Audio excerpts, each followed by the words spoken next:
Hi, everybody. It's Crystal here from Crystal Clear ESL. I'm very excited to be chatting with a fellow teacher today. I know that you'll be super interested to hear from this teacher and learn from this teacher. It's a project that's close to my heart. I know it's close to his heart. So please stay tuned for some really informative exchange with none other than Matthew Crow. So Matthew has founded a company, a charity even, called the I58 movement in Colombia, where he and his wife have founded a school where they sort of serve the local community in teaching English to displaced young people who unfortunately are caught up in Colombia's internal conflict. So he started out as a teacher in his home of Australia, and he was always motivated to teach those who couldn't connect with mainstream education. So his heart has always been in alternate education. And when he met his wife, they took their sort of expertise and passion to Colombia with their charity. So please help me in welcoming Matthew Crow. Hi, Hi, everyone. Nice to be a Matt. part of this. Thank you for the invitation. You're welcome. I'm so excited to hear more about what you've been doing there in Colombia. So Great. what has your journey been as an educator, Matt?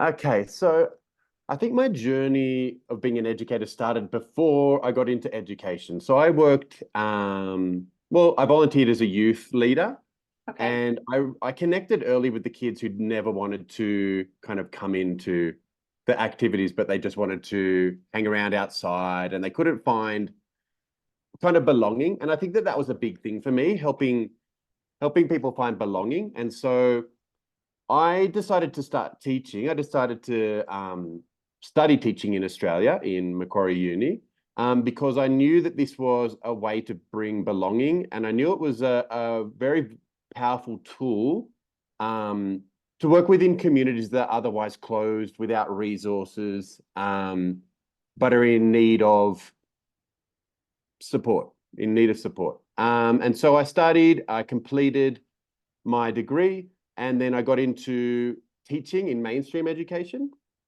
And so into public schools in New South Wales and private schools as well.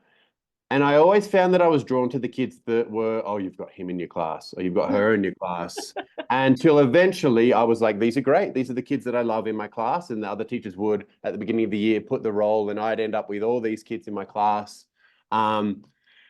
which was challenging, but that's the challenge I enjoy: finding belonging, finding meaning, and helping kids enjoy and love learning, not just get marks. Challenging, but super rewarding too. Yeah, well, I mean, yeah, rewarding for the kids. Yeah. It's not about what I get out of it. Right. It's about how kids can be who they are and who they're meant to be, because we need them. We need Right. them to be all they can be. And so I was teaching in the mainstream education until I realized I was drawn to the kids that were kind of on the fringe. Okay. Um, After that, I moved into alternative education. I worked with a company called Youth Off the Streets that worked with kids who are at risk of homelessness, drug abuse, in and out of prison. Oh, And wow. so this was the final stop for kids, the last resort. And so we worked with kids that were teenagers to help them develop independent living skills, help them work through their behaviors, and hopefully get some academic work done as well. Right. And so that was an incredible experience for me. And I was lucky enough to be given the opportunity to direct one of those programs Wow. for a while. And that was fantastic. I loved that. But my heart was always drawn to overseas, I think. A community that was, like I said, lacking resources and that no one else was going to. And so when I met my wife, it was kind of, okay, it was Colombia, because my wife's from Colombia.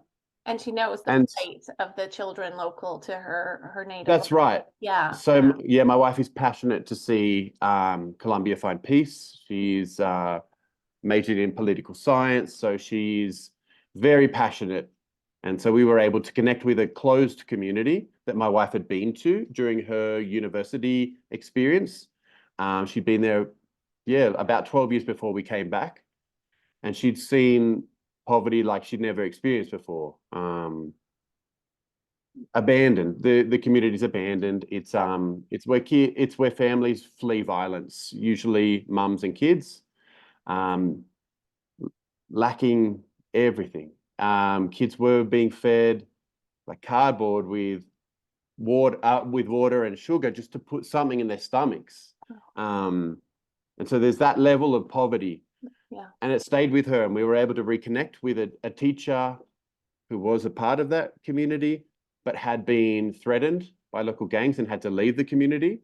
And there was an abandoned space that we decided we would take over with the permission of the community, to work with the community and offer what we have, our skills, our talents, our passions, alongside theirs, to achieve the goals the community has for themselves. Wow. And so the I58 movement was born. That's right. Yeah, that's right. Holy, that's intense. Wow. So what is the mission of I58? Where do you see it going? So our mission is to empower individuals, and by doing so, empower a community. So we want to work alongside, work with people, not for, not to. We recognize that those who live in the community are the experts of their community. And so we want to learn how to not take over, not to be white saviors. Our mission is to remove all the obstacles that are getting in the way of them flourishing, basically. Yeah. So if that's food, if that's clothing, if that's education, if that's opportunities, if that's roads, if that's childcare, if that's education, is the main area that enables us to connect with families, caregivers, and build relationships within the community. Teachers are seen with a different kind of respect, different kind of inclusion in the community. So it enables us to connect with kids whose parents are in the gangs, because we don't ask questions about where the kids come from. Our place is a place of peace. You're like everyone's neutral. welcome. Yeah. That's right. That's right. And so our vision is to remove those obstacles. So by that, our program stays consistent, but also adapts and is flexible to the ongoing changes of needs. For example, during COVID, everything closed. Our school was the only one that managed to stay open for basically 3 years of school closures. And during that time, we just made it happen, because it wasn't if we could do it, it was how we would do it. Right. Because our community was still there. They were starving. Kids were in really difficult situations to be home all the time with parents who are stressed. There's a lot of difficulties in family dynamics for a number of reasons. So it was an opportunity for our kids to have a place of peace, a space to share what's going on. And also we were able to rally a new campaign to deliver food and hygiene products to our community during that time, to just remind them that they're not alone, Right. even though the government has abandoned them. Yeah. So yeah, Can that's some of you it. show us a picture of what those spaces you Yes. created might look like? I would love to. Okay, so I'm going to show you some of the kids first, because that's the most important part. Here we go. So this is my wife and I, and this is us teaching originally English classes, because I arrived to Colombia without Spanish, and I'm still developing my Spanish. Yeah. So what could I do? I could teach English. And so I taught English classes to the kids, and that was also a luxury that wasn't available to many of the kids in our community. Provides opportunities that are not otherwise available. Right. If you can speak English, a lot of doors open in Colombia. And so this is a picture of my wife and I teaching in one of the spaces. Unfortunately, this was the original school we were a part of. The picture's not showing up for me. Do you want to try again? Oh, Yeah. okay, sorry. Maybe it's just me, but Here we go. Well, there we go. cancel share and start again. Let's go. Okay, no worries. Okay, let's see. Is that any better? Oh, yep, there it is. Perfect. How's that? Okay, so that's my wife and that's myself, and we're teaching in the space that we originally were able to use, the school that was abandoned from the previous teacher due to his family receiving threats. Wow.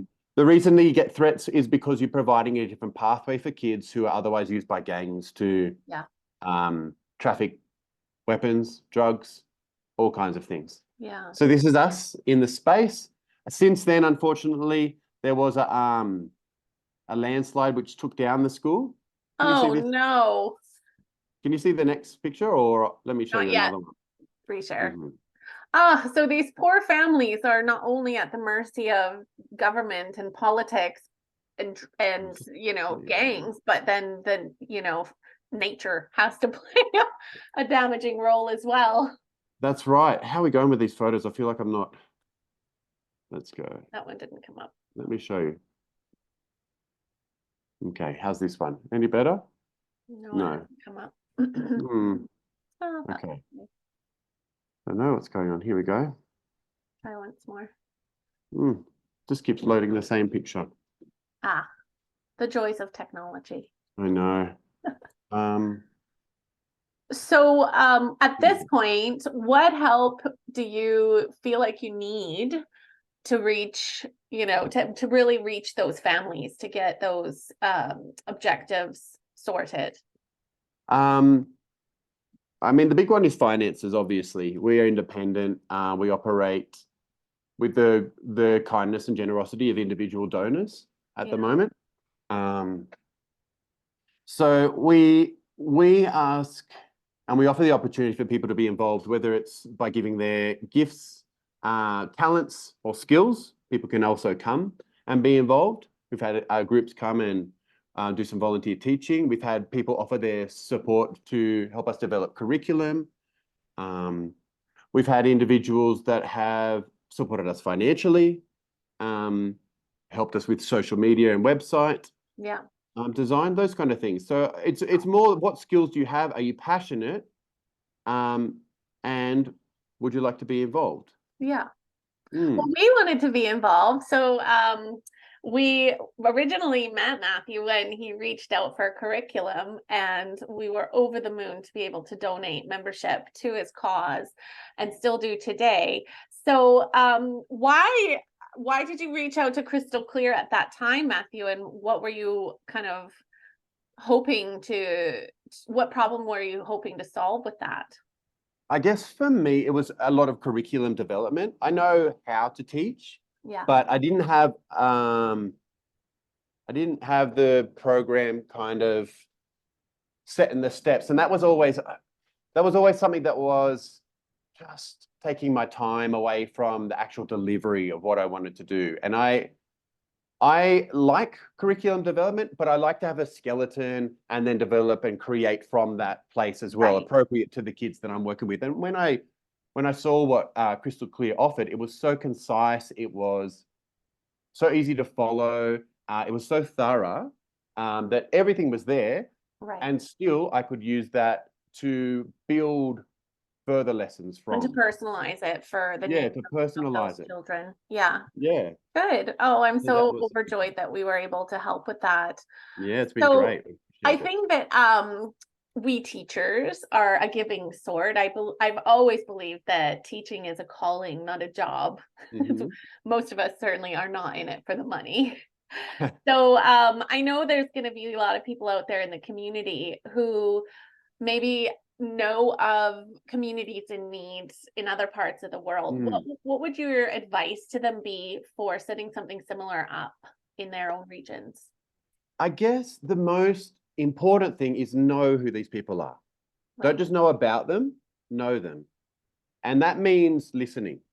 It's not going assuming we have the answers. It's not going assuming we can fix a problem. Because generally we can make the mistake of arriving thinking we know prior to getting to understand and meet and sit at the table with people that we want to support. That makes a difference. This kind of work requires sacrifice. Right. It requires serving and it requires giving of yourself. And that can only happen if you have a genuine relationship of trust, of Mhm. care, and eventually, hopefully, love with the people you are hoping to support. Um, and that is a real journey. And that is the most important foundation. Right. You will learn so much about yourself. You will be stripped away of the assumptions and things we think about those in need or the poor. Um, And that will bring a lot of things to the surface in you that are good to get rid of as you get to know someone, not just about a place or about a person, but them personally. You listen, you hear. Like I said, sitting at the table and just saying, this is who I am, this is what I can offer. Would this help you? Yeah. Or You what do know? you need? Yeah. And it's not about what we get back. Right. It's not, a lot of these communities have been harmed. A lot of these communities have been abused. And so it's natural for many communities to take what they can get as much as they can, as quick as they can, because people don't often come back. One of the biggest things in our community is the question, why do you guys keep coming back? Why do you keep coming back? No one ever comes back. You know, people, there's charities that go there, they take a selfie and they leave, Oh, you know? So it is about a relationship. And that's what teaching is, isn't it? That's yeah. what teaching is. I mean, That's like you our said, it's a specialty. calling. Yeah, Yeah. it's building relationships, it's building belonging, and Yeah. it's enabling opportunities for people to be all they can be. Right. Do you have Mm. any words of warning? Because I can imagine your journey hasn't been, well, you mentioned even with your school being caught up in that landslide, it's not always smooth sailing. I mean, yeah, it a big thing is the warning is to the warning is to just be patient. The warning is to recognize, not to take things personally. Like I said, if the hand's out, give me, give me, give me, give me, and just taking, that's part of building trust, because Right. trust has been broken. We enter these communities from a deficit. We have to remember that. So the warning, I would say the warning is not to assume we are God going to a place like this. We're not the savior. We are a tool for the community to work with. And the warning is you'll get hurt along the way. And that's real in every relationship.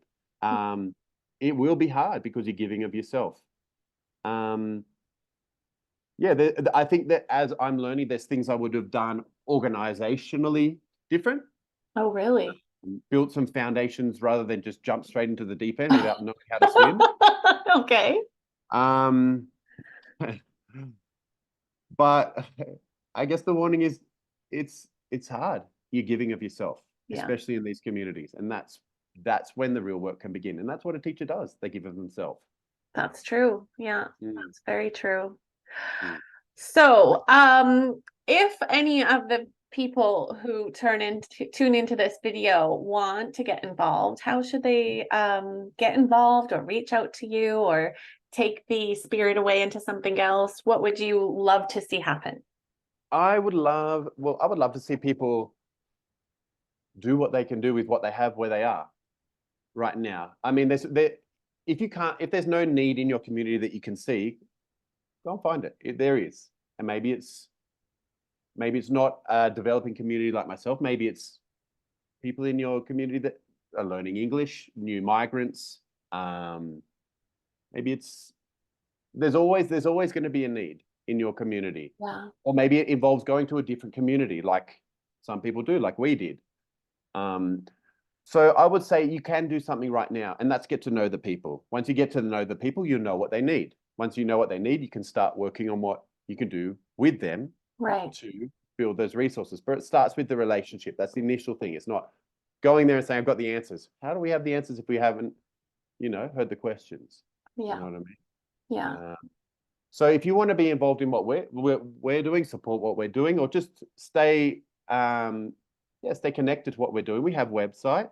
Okay. I'll put that link in the comments. Fantastic. We have Facebook, we have Instagram. Obviously, these are things we aren't experts in, but we share videos, we share updates. Yeah, those are some ways to contact us, and you can get in touch with us through our email as well. Brilliant. Yeah, those are some ways Cool. to connect. This is such good advice. And I just want to say that from a Crystal Clear ESL point of view, we are really committed as well to supporting efforts like these. So if any teachers out there are doing similar things, are voluntary teaching, are linked up to charities, please reach out to us too, because we would love to donate curriculum for your needs as well. We've done so for Matt. We've done so for some of the Ukrainian and Syrian refugees. So please Fantastic. drop us a line at info@esl-curriculum.com. I'll put that in the comments too. That's great. But any final thoughts or? My final thoughts, we can make a difference. Yeah. And it starts with us. It starts with individuals. That's right. We're a spark, and all our sparks working together create a fire, you know? Exactly it. So there is hope, and we are the hope. Aw, you're doing such a huge part of that, Matthew. Thank you so much. Thank you, Crystal. Thank you for you, and thank you for your support and encouragement. It reminds us we're not alone, and it gives wind in our sails. Yeah, well, that's the Mm. goal. Well, continue on, and we wish you the best of luck. Thanks for your time today. Thank you. Bye, everyone. Take care. Bye. Bye.